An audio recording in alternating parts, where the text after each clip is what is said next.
BCI business connect India.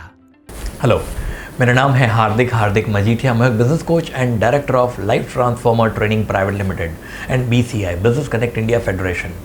अगर आप membership team में हैं तो ये वीडियो आपके लिए है। एज ए मेंबरशिप टीम आपका रिस्पॉन्सिबिलिटी है कि आपकी कमिटी 6 महीने की जो भी आपकी टीम है उस दौरान, वो टेन्योर के दौरान ज़्यादा से ज़्यादा मेंबर्स बने। तो आज मैं आपको कुछ टिप्स देना चाहता हूं कि आप ज़्यादा से ज़्यादा मेंबर कैसे बना सकते हैं, आप कैसे रिकॉर्ड तोड़ सकते हैं। तो आपको पता होगा कि जो मेंबर्स हैं उनको 3 गेस्ट लाने के लिए एक फ्री में बुलाया जाता है, मतलब 3 फ्री गेस्ट। कोई भी मेंबर 3 गेस्ट को फ्री ऑफ कॉस्ट बुला सकते हैं। तो आपको ये याद दिलाना होगा जितने भी नए मेंबर हैं कि सर आपके गेस्ट कौन आ रहे हैं, आपके 3 फ्री गेस्ट हैं, क्या आप उसका फ़ायदा उठा रहे हैं कि नहीं। तो 3 फ्री गेस्ट उनको बोला जा सकता है कि ज़्यादा से ज़्यादा गेस्ट, तो ज़्यादा गेस्ट आएंगे तो ज़्यादा मेंबर बनेंगे, क्योंकि कन्वर्जन रेशियो जो होता है वो 50 या 30% ज़रूर रहता है कि अगर 10 लोग आएंगे तो उसमें से 3 ही ज्वाइन करेंगे।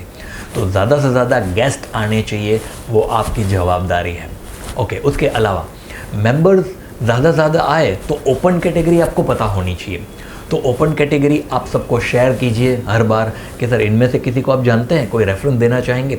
तो हर एक मेंबर के पास आप रेफरेंस मांग सकते हैं कि सर ये ओपन कैटेगरी, कोई भी 3 ओपन कैटेगरी पकड़ लो। जैसे एक डॉक्टर चाहिए, एक वकील चाहिए, एक बिल्डर चाहिए। तो सर कोई डॉक्टर, वकील या बिल्डर कोई आपके ध्यान में है, आपके ध्यान में ऐसा मैसेज सबको भेजो।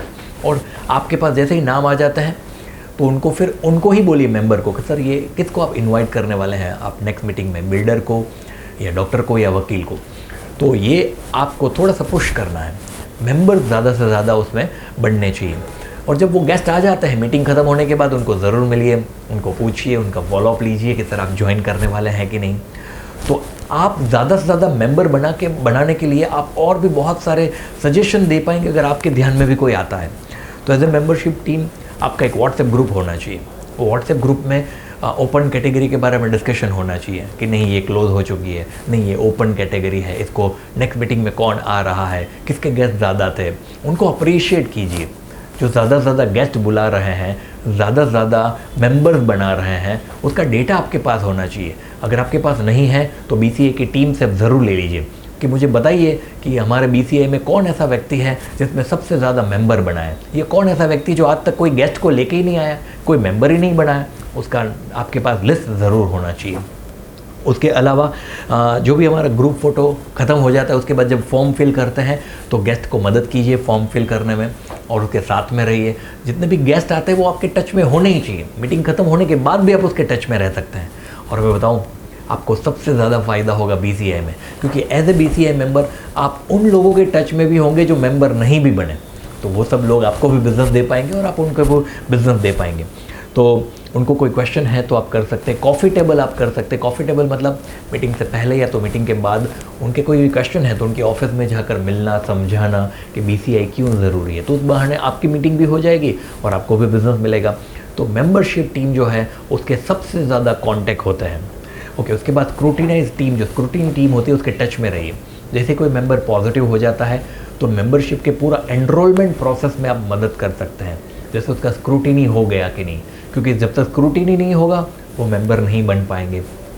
स्क्रूटिनी में रिजेक्ट हो जाता है तो उनको चेक भी वापस करना पड़ेगा, क्योंकि हम बोलते हैं कि मीटिंग के बाद आपके पास सिर्फ 2 ही दिन है, आज और कल तक आपको चेक दे देना है। अगर कल आप चेक नहीं देंगे तो कैटेगरी सबके लिए ओपन हो जाएगा, कोई भी बिल्डर आ सकता है। लेकिन अगर आप कल तक देंगे तो हम कल के लिए आपके लिए ये कैटेगरी हम ब्लॉक करके रखेंगे और कोई बिल्डर को हम नहीं लेंगे, राइट। तो उसको थोड़ा पुश करना है। और जैसे ही चेक आ जाता है स्क्रूटिनी होने के बाद देखो कि अगर वो सिलेक्ट हो जाता है तो चेक सबमिट करवा लो। अगर सिलेक्ट नहीं होता है, स्क्रूटिनी में रिजेक्ट हो जाता है तो उसको सॉरी बोलकर चेक वापस करना पड़ेगा। तो उसका एनरोलमेंट फॉर्म भर गया कि नहीं, उसका ज्वाइनिंग प्रोसेस बराबर हो रहा है कि नहीं। तो मेंबरशिप टीम को ये भी सपोर्ट करना है, उसका एनरोलमेंट किट आ गया है कि नहीं, वो सारी की सारी प्रोसेस, उसके सारे डेटा हमारे पास आ गए कि नहीं। वो एनरोलमेंट लिंक का फॉर्म भरवाना पड़ेगा, फॉर्म भरने के बाद सारी जगह पर वो डेटा मिल गया है कि नहीं। तो उसको एनरोलमेंट फॉर्म भरने का एक वीडियो भी है, वो भी आप उनको सेंड कर सकते हैं कि कैसे एनरोलमेंट फॉर्म भरना है। तो मेंबरशिप टीम का फोकस यही होना चाहिए कि ज़्यादा से ज़्यादा मेंबर कैसे जुड़े BCI में। तो अगर आपके पास कोई भी सजेशन है, आपके पास कोई भी टिप्स है तो आप ज़रूर मुझे दे सकते हैं। और एज ए मेंबरशिप टीम आपको भी मीटिंग में ज़रूर टाइम पे आना चाहिए। तो हम नेक्स्ट मीटिंग में मिलेंगे 6:55 AM। Thank you so much.